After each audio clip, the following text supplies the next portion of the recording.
Buenas noches, gracias Carol, gracias a Rompiendo Frontera y a quienes están conectados en el chat. Gracias porque estos espacios nos permiten compartir experiencias y nos mantienen conectados. Hoy abordaremos este tema de conservación sanguínea en pediatría, una temática interesante, pues las transfusiones, en especial los glóbulos rojos, pueden parecer parte del manejo integral de los pacientes pediátricos que requieren cirugía cardíaca con circulación extracorpórea. Sin embargo, esta práctica cambia, pues nos enfrentamos a una amplia variabilidad de pacientes. Pero ¿qué tan lejos podemos estar de esta apreciación? Según el reporte de la base de datos de la Sociedad de Cirugía Torácica y Anestesia Cardíaca, encontramos la alta exposición de componentes sanguíneos en los diferentes grupos que conforman a la población pediátrica. Si observamos la figura, solo glóbulos rojos son transfundidos en más del 80% de neonatos e infantes. Como podría esperarse, estas cifras disminuyen en pacientes más grandes hasta adolescentes, que son transfundidos en un 33%. Por tanto, estas cifras representan un desafío no solo para los perfusionistas, sino para todo el equipo. No podemos olvidar los riesgos asociados a la transfusión que puede traducirse en mayor morbilidad y mortalidad. Dentro de los riesgos descritos continúan las infecciones, aunque en menos frecuencia, tomando actualmente más relevancia las reacciones adversas, como lesión pulmonar aguda, inmunomodulación y complicaciones trombóticas. Las lesiones por almacenamiento es otra de los problemas que nos enfrentamos con el uso de los glóbulos rojos, pues se producen todos estos cambios durante el almacenamiento ex vivo que van a modificar las propiedades, lo que lleva a aparición de microvesículas que alteran el paso a la microcirculación. Hay una disminución del 2,3-difosfoglicerato que dificulta la entrega de oxígeno a los tejidos, elevación de niveles de potasio, lactato y glicemia. La otra consideración es el grupo de pacientes cuyos padres, por creencias religiosas, rechazan la transfusión. Además, los pacientes con grupos sanguíneos escasos y antígenos extraños. Finalmente, debido a la situación actual de la pandemia, también se hace un llamado al uso racional de los hemoderivados, pues cada vez los suministros pueden disminuir por las normativas de aislamiento o disminución de campañas, o también porque los donantes elegibles van a disminuir. Teniendo en cuenta estas consideraciones, también sabemos que son diversos los factores que pueden influir en los requerimientos de sangre, y conocerlos permitirá tomar medidas y trabajar sobre estos factores. Lo primero son las alteraciones del sistema hemostático. Las etapas de desarrollo, la población pediátrica abarca pacientes neonatos, infantes, niños, adolescentes, cada grupo con consideraciones específicas de edad y peso. El diagnóstico morfológico, vamos a encontrar cardiopatías cianosantes y no cianosantes, con mezclas intracardíacas y variaciones en las resistencias vascular sistémica y pulmonar. Los requerimientos de circulación extracorpórea, que son ampliamente conocidos, y las estrategias de manejo institucional, que estas variaciones de la práctica en cuanto a protocolos de manejo, protocolos establecidos para el manejo del hematocrito, para aplicar estrategias de conservación sanguínea, influirán en una mayor posibilidad de requerir componentes sanguíneos. Reconociendo entonces estos factores que influyen en el sangrado, es claro que unos son modificables y otros dependen de la condición individual de los pacientes. Pero los otros factores que tienen que ver con circulación extracorpórea y estrategia institucional, aquí es donde pueden enfocarse la atención para realizar un manejo de conservación sanguínea, buscando el objetivo en los grupos pediátricos hacia minimizar la cantidad y el volumen de glóbulos rojos y reducir el tamaño y la exposición de donantes para evitar que sean sensibilizados por politransfusión. Y es de esta manera como grandes esfuerzos han permitido tener al alcance pautas y guías de manejo en los pacientes adultos, que nos han guiado la práctica para cumplir con los pilares de programas de manejo de sangre. Estos pilares han sido la base de los pacientes pediátricos, aunque la evidencia es más limitada que en la población adulta. A pesar de los desafíos, se vienen desarrollando prácticas seguras de manejo conservador de la sangre, en donde se intervienen a través de acciones en el preoperatorio, como la optimización de la hemoglobina preoperatoria, limitar muestreo sanguíneo, acciones en el postoperatorio que buscan tener umbrales y protocolos de transfusión y corregir coagulopatía. La publicación del 2019, el grupo de trabajo de la Red para Manejo de Sangre, Hemostasia y Trombosis del Paciente, proporciona recomendaciones basadas en evidencias sobre manejo de anemia, prácticas de transfusión en el cuidado perioperatorio de neonatos y niños sometidos a cirugía cardíaca, y destaca áreas donde se requiere investigación adicional. Teniendo en cuenta que las estrategias de conservación se dan desde el pre, intra y postoperatorio, me voy a centrar a continuación en las estrategias de manejo intraoperatorio, describiendo las recomendaciones de estas guías basadas en la evidencia, posteriormente las recomendaciones de la ANSET y ampliar en algunas estrategias utilizadas por centros que vienen mostrando resultados alentadores en los pacientes pediátricos. Al final, de manera concreta, contarles parte de lo que hacemos en la Fundación.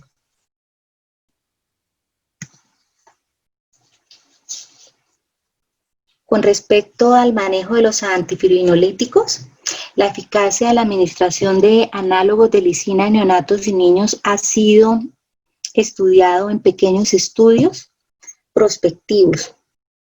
Se ha encontrado que la administración profiláctica de ácido tranexámico redujo la necesidad de transfusión y pérdida de sangre postoperatoria en procedimientos quirúrgicos complejos. Similares resultados se han observado en el ácido aminocaproico, aunque tiene limitaciones en los estudios prospectivos por pequeño número de pacientes. Esto tiene una fuerte recomendación, hay evidencia de calidad moderada, pero es probable que se aplique en la mayoría de los pacientes con respecto a la administración profiláctica del ácido tranexámico y ácido aminocaproico para neonatos y niños sometidos a cirugía cardíaca con circulación extracorpórea, con el fin de reducir sangrado perioperatorio y transfusión. Con relación al hematocrito objetivo durante circulación extracorpórea, este es un tema que continúa siendo debatido. La recomendación es mantener un hematocrito mayor al 24%. La recomendación es débil. Otras alternativas pueden ser igualmente razonables. Estos estudios son ensayos aleatorizados realizados en un mismo centro en lactantes menores de 9 meses. Han sido un punto de referencia para el manejo del hematocrito en circulación extracorpórea. Acá se evaluó la influencia de la hemodilución en el resultado después del bypass cardiopulmonar hipotérmico. En una primera prueba, 147 niños fueron asignados, 74 con hematocrito objetivo de 20% y 73 con una estrategia de hematocrito superior al 30%. El grupo de hematocrito más bajo tuvo un balance de líquidos intraoperatorio más alto, niveles de lactato en suero más altos 60 minutos después de la interrupción del bypass cardiopulmonar, valores más bajos de índice cardíaco en las primeras 24 horas y a la edad de 1 año tuvieron peores puntajes de índice de desarrollo psicomotor, aunque las puntuaciones de índice de desarrollo mental fueron similares en los dos grupos. Debido a que no pudieron determinar un nivel objetivo específico de hematocrito, decidieron realizar un segundo ensayo aleatorizado, cuyo objetivo fue un hematocrito intermedio de 25% y un hematocrito alto de 35% en una población similar. Aquí participaron 124 pacientes, 56 asignados a la estrategia de 25% y 68 a la estrategia de hematocrito de 35%. Estos dos grupos de tratamiento tuvieron similares niveles de lactato a los 60 minutos después del bypass cardiopulmonar, presentaron valores adecuados de índice cardíaco en las primeras 24 horas, puntajes de índice de desarrollo psicomotor y puntajes de índice de desarrollo mental similares también, aunque el grupo de hematocrito 25% tuvo un balance de líquidos intraoperatorios más alto. Llegaron a la conclusión que con la hemodilución los niveles de hematocrito de 35% en comparación con el 25% tuvieron beneficios clínicos marginales y no aumentaron los riesgos en los lactantes con reparo biventricular sin reconstrucción del arco aórtico. Es decir, no hubo diferencias estadísticamente significativas.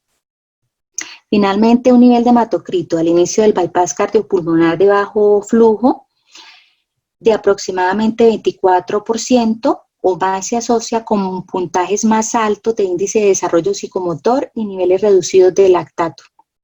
Debido a que los efectos de la hemodilución pueden variar de acuerdo con el diagnóstico, la edad, las variables de derivación como la estrategia de pH, la velocidad del flujo y otros factores perioperatorios, este estudio no puede determinar un nivel de hemodilución universalmente seguro. Nuestra preocupación para asegurar un valor de hematocrito seguro está relacionado con garantizar un adecuado suministro de oxígeno a los tejidos, pero debemos recordar que esta entrega puede ser compensada a través del flujo de bomba y además tenemos la opción de influir en el consumo de oxígeno mediante la temperatura y profundidad anestésica.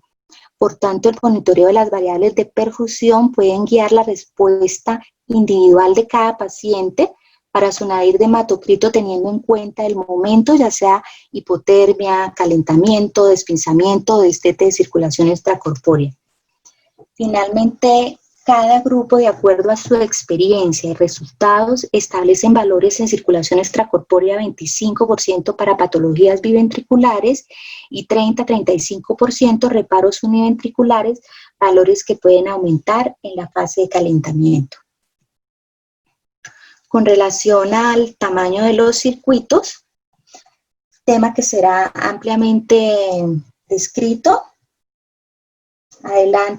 más adelante, lo que podemos decir según los autores es que tiene una recomendación relativamente fuerte, pero se requiere evidencia de mayor calidad. En relación al líquido de purga, el plasma fresco congelado se utiliza de manera rutinaria en algunas instituciones para neonatos o menores de 10 kilos con el fin de evitar la coagulopatía dilucional, de reducir la sangre posoperatoria y de atenuar el impacto de bajos niveles de antitrombina 3.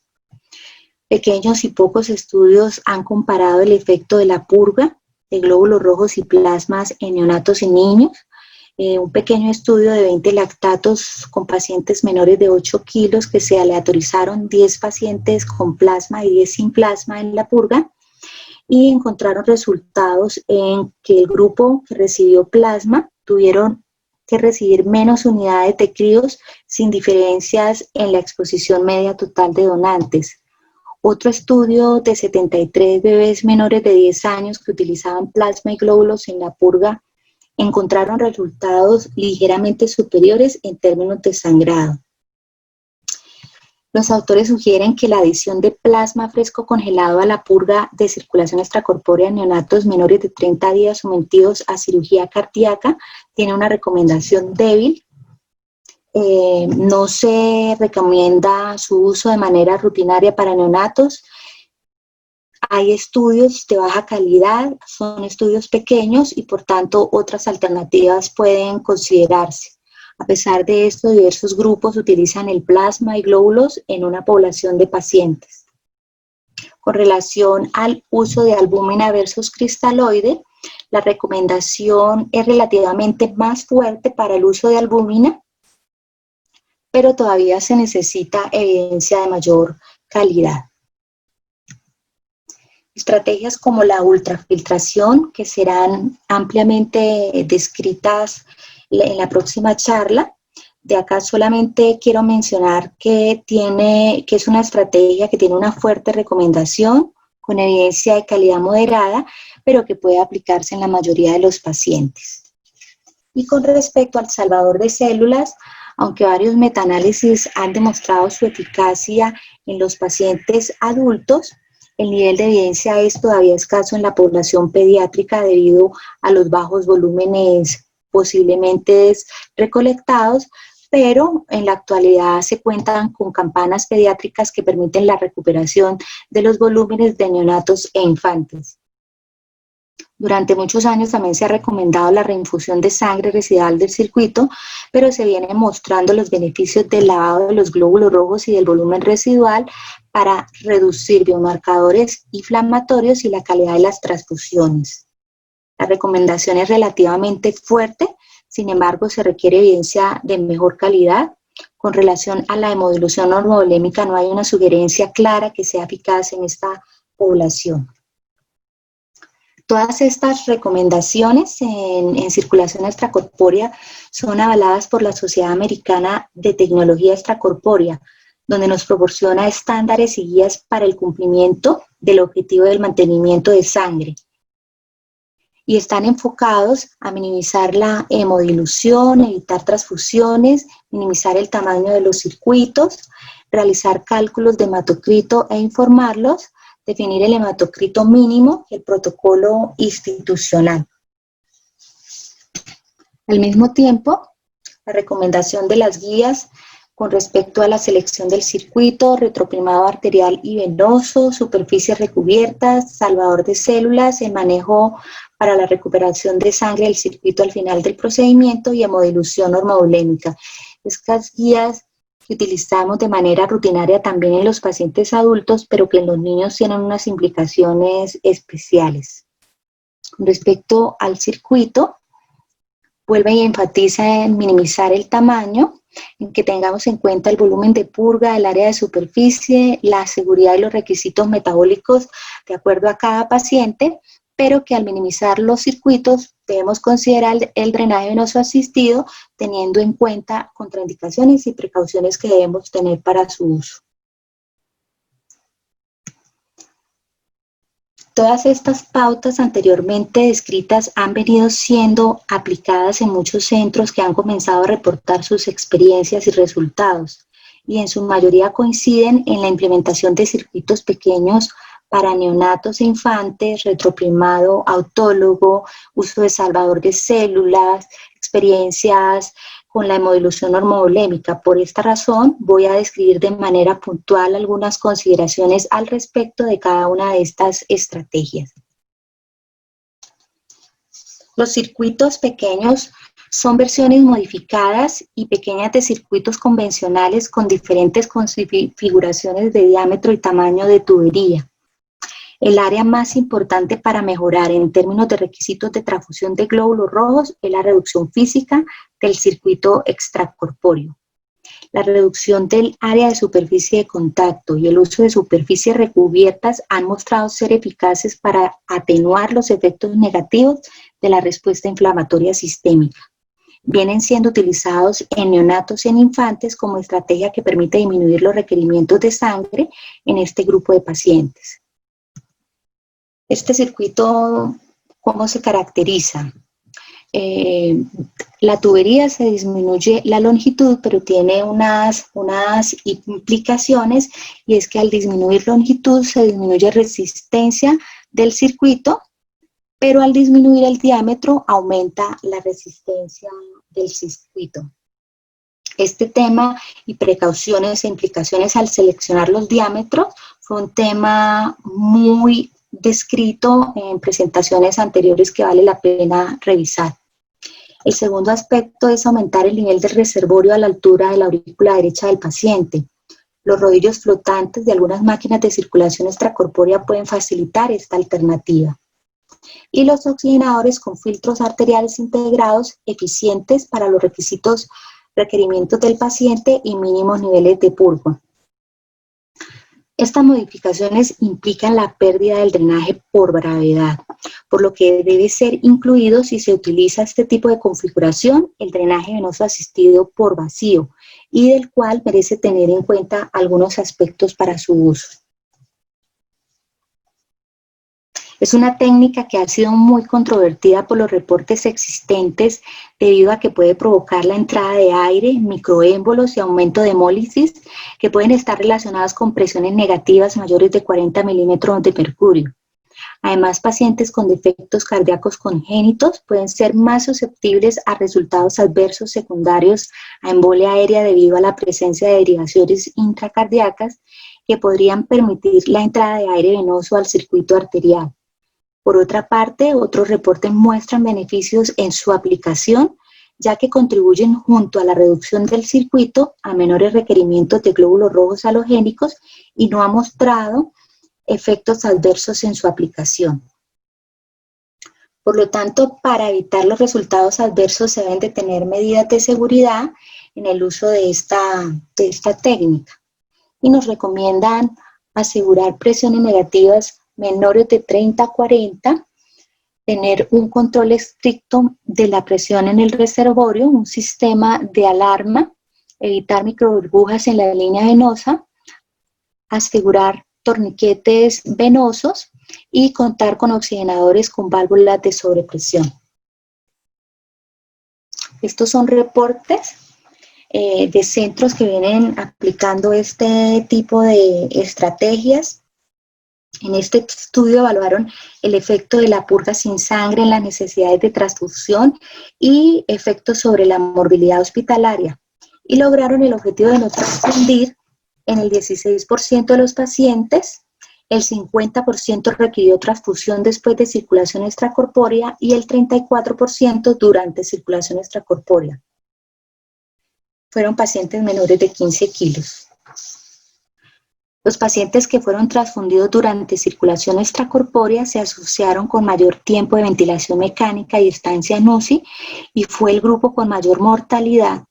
Además, los autores atribuían este resultado posiblemente a las lesiones de almacenamiento y al ser utilizados en circulación extracorpórea, los efectos posiblemente en este grupo fueron más severos por el cizallamiento de la sangre con el rodillo. Este reporte más actual de 158 niños sometidos a cirugía con circulación extracorpórea compararon dos grupos, un grupo de bajo volumen de cebado y un grupo tradicional.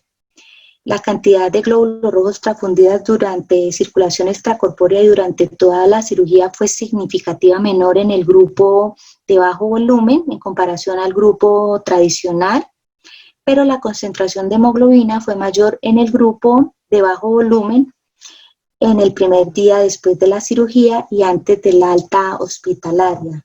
Sin embargo, este último no mostró ninguna diferencia estadísticamente significativa. El recuento de plaquetas posoperatorio más bajo fue mayor en el grupo de bajo volumen que en el grupo de manejo convencional o tradicional. Continuamos con esta estrategia, el retroprimado autólogo, que viene siendo aplicado de forma rutinaria en los pacientes adultos y con un alto nivel de evidencia, que permite disminuir el volumen de cristaloide utilizado en la purga del circuito mediante el drenaje pasivo a través de las líneas venosa y arterial, lo que permite que el circuito sea purgado retrógradamente con la sangre del paciente y el volumen del cristaloide sea depositado a una bolsa. Por tanto, permite una hemodilución controlada y disminuye las posibilidades de requerir glóbulos rojos en la purga. Es un método sencillo, económico y eficiente. Pero en pacientes neonatos e infantes cuyas volemias son reducidas pueden no tolerar esta estrategia. Otro posible problema para realizarlo es las pérdidas sanguíneas durante la canulación. Así que para realizar este retroprimado, el paciente debe estar anticoagulado con la canulación arterial y venosa lista y cuando el cirujano estime que estamos listos para el inicio de circulación extracorpórea. En este momento se reevalúa la estabilidad hemodinámica y en coordinación con el equipo se comienza el retroprimado, evaluando todo el tiempo la estabilidad del niño y debe hacerse de manera muy lenta, tomando un par de minutos. El salvador de células que puede utilizarse en todos los pacientes, aunque quizás no se hace de manera rutinaria en nuestro medio, algunos centros han incorporado esta tecnología de manera habitual pues permite optimizar la sangre de banco antes de ser usada en la purga del circuito y recuperar todo el volumen residual, lo que permite recuperar unos glóbulos rojos de alta calidad, con hematocritos mayores al 55%, con mayores niveles de 2,3-difosfoglicerato, con una vida media más larga, sin alteraciones morfológicas en la membrana, con niveles de pH y niveles de potasio similares al normal. Pero dentro de las desventajas descritas, algunos reportes sugieren que el proceso de lavado al final puede aumentar la fragilidad de la pared celular y conducir a mayor hemólisis. También la pérdida de factores de coagulación y el tiempo que debe esperarse mientras se realiza el proceso, que va a depender de lo inmediato que se requiera este producto. Aunque debe tenerse en cuenta que un porcentaje de sangre del circuito residual pues va a terminar descartándose. Finalmente, la hemodilución ormolémica, que es quizás la estrategia menos utilizada, pero reportada por algunos centros con éxitos, implica la extracción de sangre poco antes de la inducción de anestesia o antes de la esternotomía y su reemplazo simultáneo con coloide para mantener un estado normovolémico. Se recomienda 8 mililitros de anticoagulante por cada 50 mililitros de sangre extraída. Tiene beneficios sobre la función plaquetaria, contribuyendo al manejo de la hemostasia después de la administración de protamina. Entre las preguntas sobre la cantidad del volumen a extraer se estima que 10 a 15% de la volemia, pero la eficacia de la hemodilución ormovolémica va a depender de varios factores. Primero, el volumen de sangre quirúrgico perdido, del hematocrito inicial del paciente, del hematocrito objetivo determinado y el utilizado como desencadenante de la transfusión. Finalmente, pues quiero contarle parte de lo que hacemos en la Fundación, llegando al final de esta presentación. Nuestras acciones de conservación sanguínea siempre son coordinadas, individualizadas, planeadas por todo el equipo, y cuando se realiza la parada de seguridad dentro de los elementos de perfusión, también se expone el plan de manejo sobre la estrategia de conservación que se vaya a utilizar. Dentro de las estrategias de manejo intraoperatorio, cada integrante tiene un rol en estas actividades. El logro de la hemostasia por parte del cirujano juega un rol fundamental porque es uno de los principales determinantes del sangrado perioperatorio. Además, las estrategias a nivel de anestesia, las estrategias farmacológicas, los umbrales y estrategias transfusionales, el manejo hemodinámico del paciente, el control de balance de líquidos en la inducción y todas las estrategias que tienen que ver con nosotros los perfusionistas.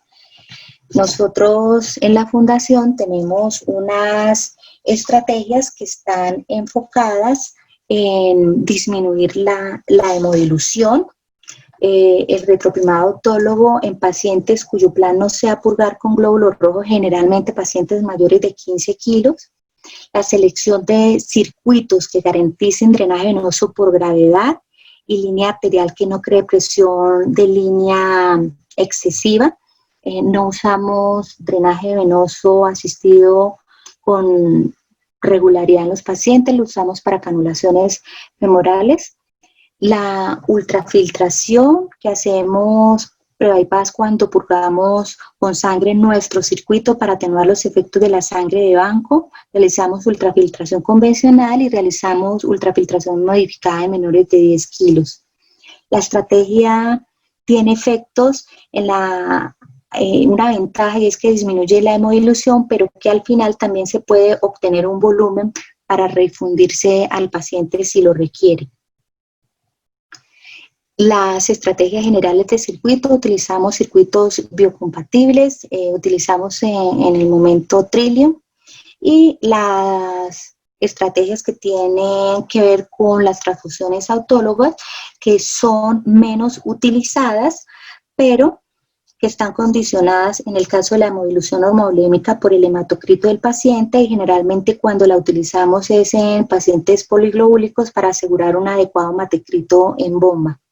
el salvador de células que lo utilizamos en pacientes con grupos sanguíneos escasos o testigos de Jehová, en algunas reoperaciones o cuando el banco de sangre identifique anticuerpos extraños que dificulten la consecución de una unidad de glóbulos rojos compatibles. Este es el grupo de set de tubería que utilizamos. En la actualidad estamos realizando algunas modificaciones en los diseños para incorporar rutinariamente oxigenadores con filtro arterial integrado. ¿Cómo determinamos si requerimos glóbulos rojos en el circuito? Para determinar esto va a depender de unos factores propios del paciente en el que interviene el hematocrito preoperatorio, factores inherentes al circuito, y es cuánto volumen requiere, y el hematocrito objetivo o el hematocrito deseado en circulación extracorpórea. Realizamos los cálculos inicialmente de hematocrito hemodilucional. Si el valor es menor al hematocrito objetivo, realizamos el cálculo de los glóbulos rojos a utilizar. Generalmente los menores de 10 kilos requieren glóbulos rojos y plasma fresco en nuestro circuito. Finalmente, contarles algo de nuestros pacientes. Esto es el volumen de cirugía con y sin circulación extracorpórea que hemos realizado durante los últimos 3 años. De acuerdo a la clasificación de riesgo, la mayor proporción de pacientes están entre RAS 2 y 3. Los procedimientos más frecuentes realizados son CIB combinadas, CIA y tetralogías de Fallot. En esta tabla podemos observar el número de procedimientos realizados solo con circulación extracorpórea durante los últimos 3 años. Y aquí podemos observar una distribución de los pacientes pediátricos por peso, en donde más del 50% de los pacientes de estos años tienen un peso menor de 12 kilos. Esto hace que el comportamiento de la purga sanguínea sea utilizado en el mayor número de pacientes menores de este peso. Como puede observarse en esta figura, a partir de este rango, los requerimientos de sangre en el circuito comienzan a disminuir, datos que se correlacionan con los encontrados al comienzo de la presentación. Por último, dentro del porcentaje de estrategias utilizadas, utilizamos circuitos recubiertos en el 100% de los pacientes, ultrafiltración convencional en el 48% de los pacientes, ultrafiltración convencional y modificada en el 46%, retroprimado 47% y el menor porcentaje salvador de células un 12.8% y hemodilución normovolémica 7%. Finalmente, esta revisión nos permite concluir que la reducción de los circuitos permite una importante disminución del volumen de hemodiluviados en los pacientes neonatos e infantes, mejora la calidad de purga sanguínea y el volumen residual del circuito extracorpóreo para atenuar sus efectos.